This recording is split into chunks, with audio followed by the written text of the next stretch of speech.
La matinale de Radio Classique avec David Abiker. 7h42, on retrouve Christian Macarian pour l'Écho du Monde. Bonjour Christian. Bonjour David. Le Maroc est en proie à des manifestations importantes qui durent et qui mettent aux prises une jeunesse en colère et des forces de l'ordre qui n'hésitent pas à tirer. Pourquoi cette subite flambée de violence ? Les troubles ont pour origine l'exaspération d'une large partie du peuple à l'égard du Premier ministre Aziz Akanouch et de son gouvernement qui se trouve directement associé dans l'esprit populaire à une corruption généralisée.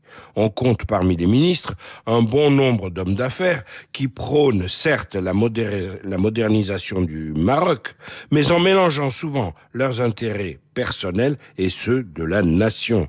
Le processus de transformation de l'économie a été très rapide, mais il s'est effectué sans tenir compte de la nécessaire redistribution des richesses. Une partie de la jeunesse s'insurge contre le taux de chômage qui atteint 13% au niveau national, mais qui frappe près d'un tiers des moins de 25 ans. L'échec du système éducatif est patent.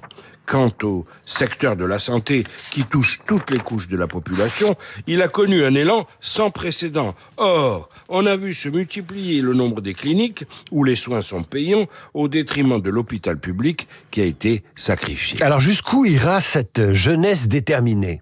Les manifestations à Casablanca, Tanger, Tétouan, Agadir ont été initiées par un collectif de jeunes baptisé Gen Z 212, né sur les réseaux sociaux et qui a pour slogan principal « Liberté, dignité et justice sociale ». Les manifestants réclament le départ du chef du gouvernement, Aziz Akanouch. Fondamentalement, les revendications des protestataires étaient et sont pacifiques. Mais avec la vague de répression policière qui a fait des morts et plusieurs centaines de blessés, qui peut dire comment le mouvement peut évoluer ? Alors est-ce qu'on assiste à une contestation globale de la politique choisie par le roi ?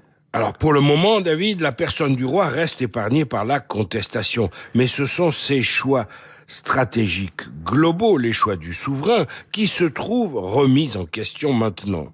Au fil de l'année, les manifestations se seront succédé pour dénoncer la normalisation des relations du Maroc et d'Israël, entraînée par la signature des accords d'Abraham en 2020.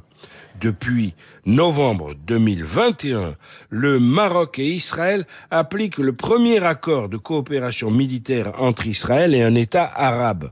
Ce traité pionnier a immédiatement débouché sur des exercices communs et un échange régulier d'experts. Les achats marocains d'armes et de matériel militaire israélien ont ainsi totalisé environ 2 milliards de dollars depuis 2021, soit désormais 11% des importations de défense du royaume. On sait qu'en échange de la normalisation des relations avec Israël, Rabat a obtenu le soutien des États-Unis pour les droits du Maroc sur le Sahara. Mais la jeunesse aujourd'hui en vient à critiquer le prix payé pour cet acquis. Tandis que les événements de Gaza indignent la jeunesse marocaine, le pouvoir marocain, lui, poursuit ses relations diplomatiques, commerciales et sécuritaires avec Jérusalem. Du reste, aucun gouvernement arabe signataire des accords d'Abraham ne les a dénoncés à ce jour. Christian, je vous dis à lundi pour l'Écho du Monde. Toutes vos chroniques sont à retrouver sur l'application Radio Classique. Et notez qu'à 8h15, je vais recevoir un invité exceptionnel. Il publie « Les complices du mal ». C'est un livre sorti chez Plon que la France Insoumise a tenté de faire interdire. Pas interdire, qu'elle a voulu consulter avant sa sortie, puisqu'il y est question des complicités de ce parti mélenchoniste avec la frange la plus radicale du mouvement pro-palestinien.